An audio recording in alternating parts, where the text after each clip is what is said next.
मैं सुनील जी, खाटी बिहारी शुद्ध भारतीय।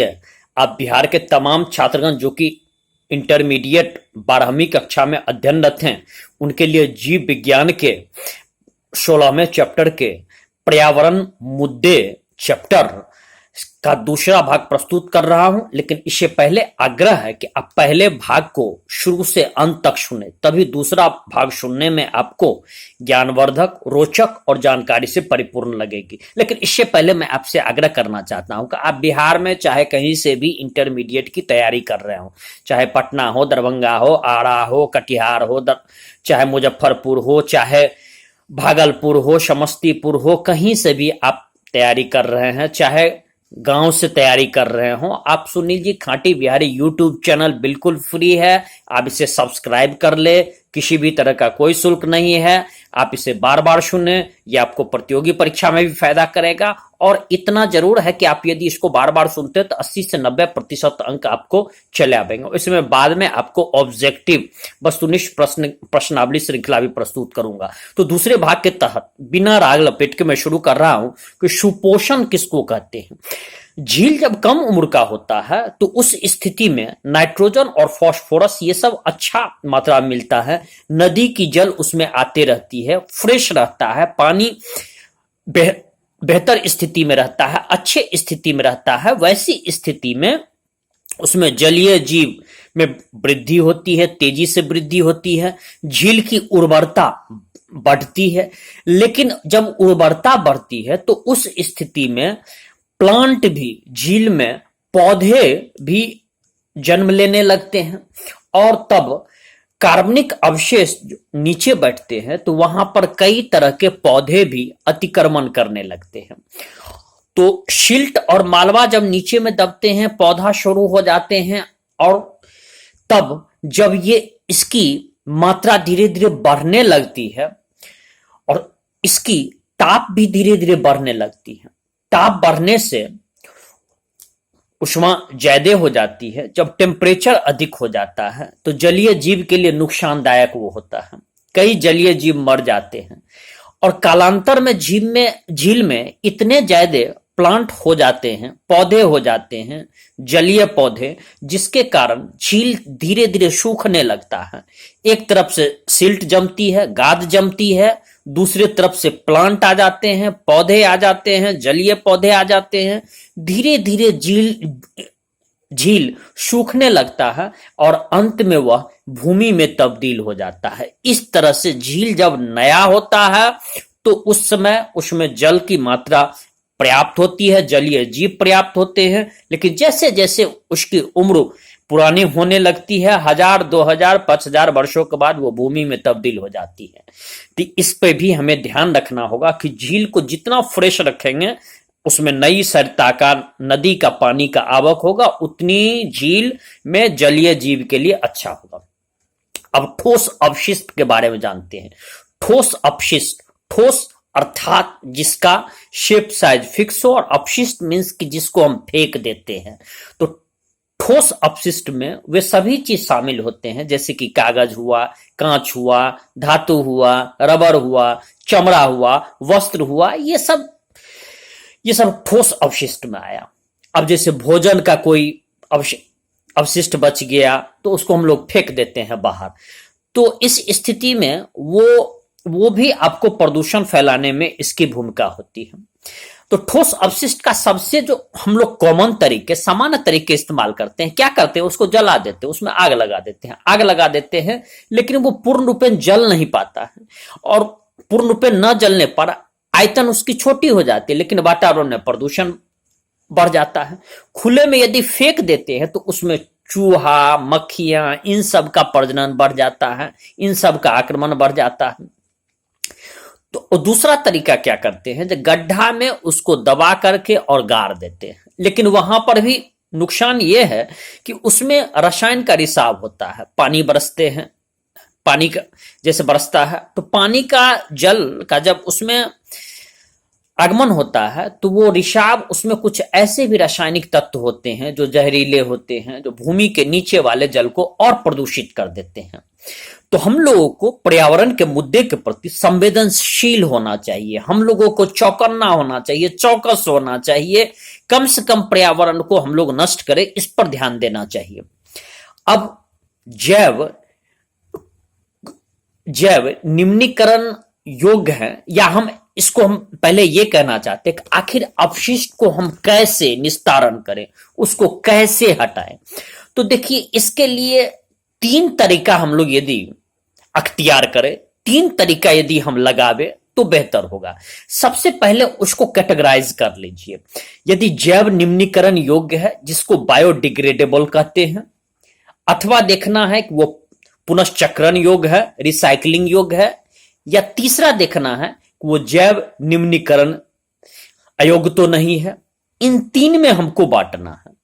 तो जैव निम्नीकरण योग्य है, बायोडिग्रेडेबल, तो उसमें हमको पता कैसे करेंगे? तो सबसे पहले उसकी छटाई करनी है, उसको सेपरेशन करना है।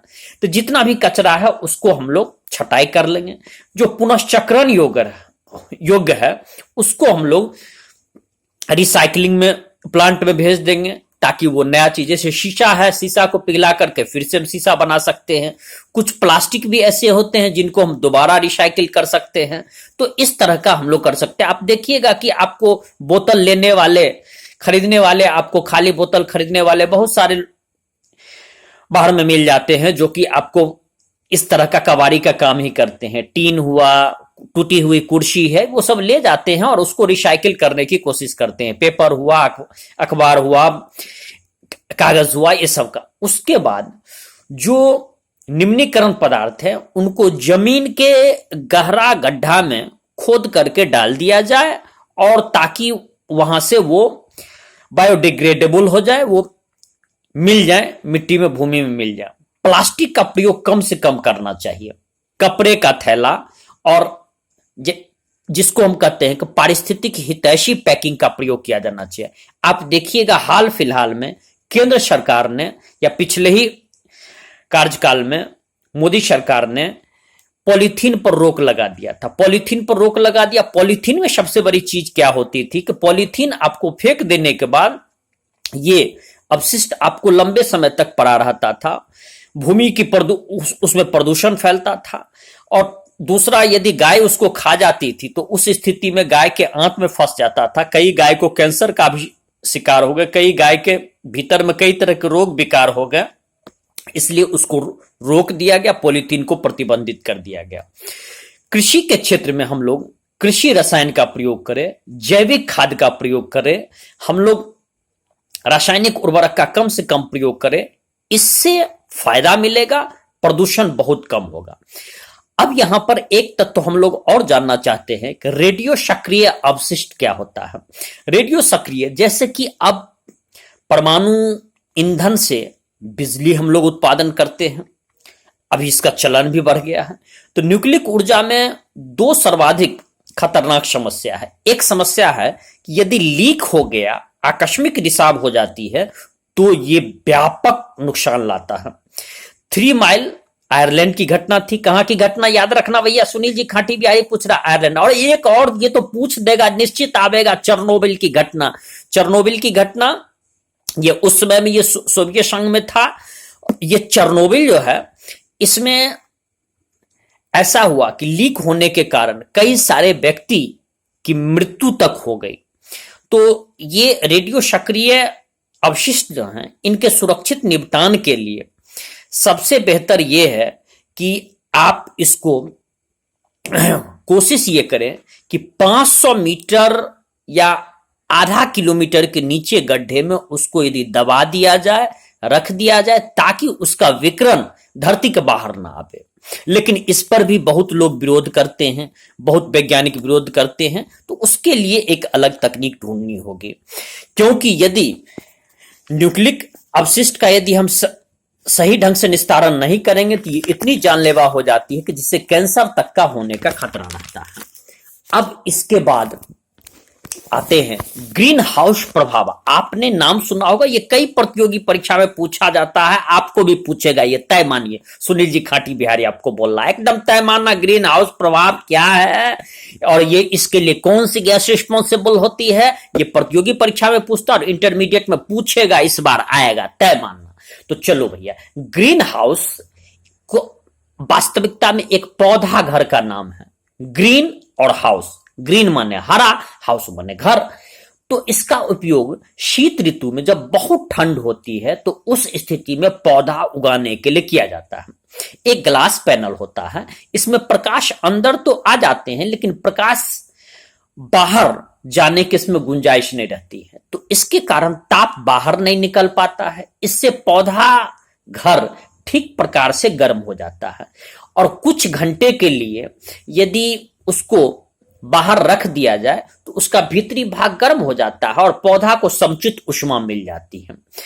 पृथ्वी पर ही ग्रीन हाउस प्रभाव के ही कारण आज पृथ्वी का औसत तापमान 15 डिग्री सेंटीग्रेड के बज, यदि पृथ्वी पर ग्रीन हाउस प्रभाव का यदि हम लोग देखते इसका प्रभाव, तो आज यहां पर औसत तापमान 15 डिग्री सेंटीग्रेड न होकर के -18 डिग्री सेंटीग्रेड होता और मनुष्य को रहना बहुत ही मुश्किल होता, कई जीव जंतु की मृत्यु हो जाती। ऐसा देखा गया है कि जैसे आपका, और ग्रीन हाउस गैस के प्रभाव का कारण कार्बन डाइऑक्साइड माना जाता है। इसको हम लोग प्रकृति का कंबल भी कहते हैं, लेकिन ध्यान यहां यह भी रखना है कि कार्बन की मात्रा बहुत ज्यादा बढ़नी नहीं चाहिए, नहीं तो फिर पृथ्वी का औसत तापमान यदि बढ़ेगा तो उसकी भी दूरगामी नुकसान होगी। गत शताब्दी में यह देखा गया है कि यहां का पृथ्वी का तापमान 0.6 डिग्री 0.6 डिग्री, कितना सुनील जी खाटी बिहारी पूछ रहा है, कैच के मारूंगा, जल्दी जवाब दे, शाबाश, 0.6 डिग्री सेंटीग्रेड की वृद्धि हुई। और ये भी कहा जा रहा है कि 2100 डिग्री 2100 क्षमा चाहता हूं 2100 ईस्वी तक 1.4 से 5.8 डिग्री सेंटीग्रेड तक की ताप की वृद्धि हो सकती है। लेकिन यदि इसको हम कंट्रोल नहीं करेंगे तो फिर ऐसा होगा कि हिमालय के ऊपर में जितनी जमी हुई बर्फ है वो पिघलने लगेगी, हिमालय की चोटियां, अलग अलग चोटियां, इनका पिघलना बढ़ जाएगा, ये जल के रूप में तब्दील हो जाएंगे, समुद्र तल बढ़ जाएगा और समुद्र के अगल बगल जितने भी निचले इलाके में टापू हैं, द्वीप हैं, देश हैं, वो जल प्लावित हो जाएंगे, जल के अंदर डूब जाएंगे। इसलिए तापमान, पृथ्वी का औसत तापमान नहीं बढ़ना चाहिए, इस पर ध्यान रखना है। और ग्रीन हाउस प्रभाव उत्पन्न करने वाली गैस कौन सी है, तो कार्बन डाइऑक्साइड। कौन सी है, फिर जवाब नहीं दे रहे हो यार, नश फाड़ दूंगा। हाँ बिल्कुल ठीक, कार्बन डाइऑक्साइड, बिल्कुल सही जवाब, शाबाश। हाँ, अब आइए दूसरा, अब इसको हम लोग कंट्रोल कैसे करेंगे, कार्बन डाइऑक्साइड को कैसे नियंत्रण करेंगे प्रकृति में, तो वन उन्मूलन नहीं करना है, वृक्षारोपण अधिक से अधिक करना है, जनसंख्या नियंत्रण करने की कोशिश करनी है। एक और ओजोन मंडल का आपने नाम सुना होगा। ओजोन मंडल किस मंडल में अवस्थित है, तो ये समताप मंडल में, याद रखना किस मंडल में, समताप मंडल में ओजोन परत अवस्थित है। ओजोन लेयर, ओजोन लेयर क्या करता है, सूर्य से आने वाली पराबैंगनी किरण को अवशोषित कर लेता है। यदि ओजोन लेयर में एक गैस, इसका नाम याद रखना, ये पूछेगा, इस बार आ रहा है, उसका नाम है क्लोरोफ्लोरोकार्बन। ये गैस इसको नुकसान पहुंचाती है, इसका उत्सर्जन वातावरण में न करे तो वो अच्छा है। इसका पहले इस्तेमाल फ्रिज में होता था, अब इसको रोक दिया गया है। तो ओजोन परत में उसको ये पतला करता है और ओजोन परत में छेद कर देता है, और यदि उससे पराबैंगनी किरण नीचे आने लगेगी तो त्वचा से संबंधित कई रोग हो जाएंगे, त्वचा का कैंसर तक हो सकता है। ओजोन परत की मोटाई नापने के लिए डॉप्सन यूनिट का प्रयोग करते हैं। कौन सा यूनिट, याद रखना, डॉप्सन यूनिट, ये कंपटीशन में पूछ चुका, इंटर में भी आवेगा। तो क्लोरोफ्लोरोकार्बन ओजोन परत को नुकसान पहुंचाती, इसके लिए कोशिश करनी है कि हम लोग इन सब जो गैस हैं जिससे ओजोन परत का क्षय होता है, इस पर नियंत्रित करें।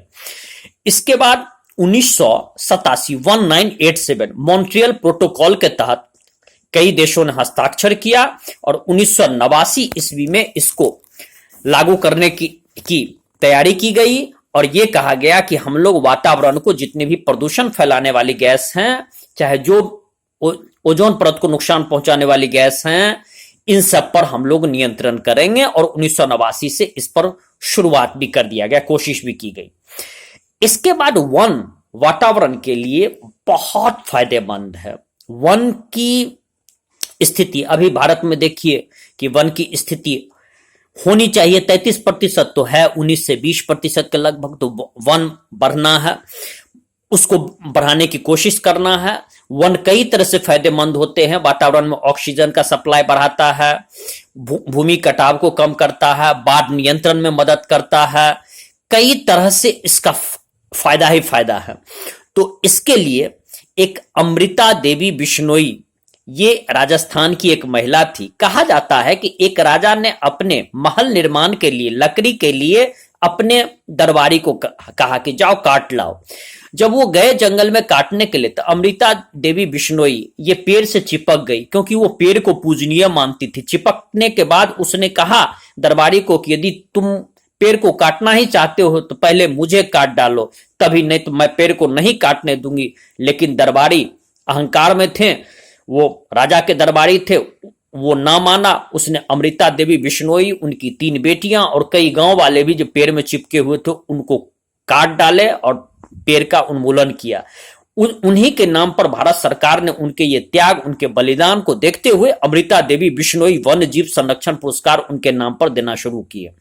हिमालय के गढ़वाल में चिपको आंदोलन हुआ था। चिपको आंदोलन में, चिपको नाम ही है कि लोग पेड़ में चिपक जाते थे और काटने नहीं देते थे। उस समय कहा जाता है कि खेल के लिए जो बैट बनता है उसके लिए ये हिमालय के गढ़वाल जिला से एक खास तरह के पेड़ को काटने लगे थे। तो वे चिपक गए और कहे नहीं, हम लोगों के लिए पेड़ पूजनीय हैं, हम लोगों के लिए पेड़, हम लोगों के जीविकोपार्जन, और ये इनको हम लोग पूजते हैं, काटने नहीं देंगे। चिपक गए और ये चिपको आंदोलन काफी फैला। और इस तरह से वन संरक्षण के लिए पूर्व में भी प्रयास हो चुके हैं। अब तो सरकार के स्तर पर कई तरह के प्रयास किए जा रहे हैं, जिसका आपको ताजा उदाहरण है कि जल जीवन हरियाली बिहार में ही माननीय नीतीश कुमार मुख्यमंत्री महोदय ने ये कार्यक्रम शुरू किया था और इस पर सरकार करोड़ों रुपए खर्च भी कर रही है, ताकि अधिक से अधिक वन हरियाली ये आए। इस तरह से आपका ये चैप्टर समाप्त हुआ और मैं सुनील जी खांटी बिहारी आपसे यही इजाजत ले रहा हूं और आपको फिर अगले लेक्चर सीरीज में मिलूंगा। लेकिन अब मैं आपको विषय बदलाव करूंगा। चूंकि बायोलॉजी का मैंने आपको बहुत सारे चैप्टर्स बता दिए, अब हो सकता है मैं आपको 12th का रसायन की तरफ जाऊं। जय बिहार, जय भारत।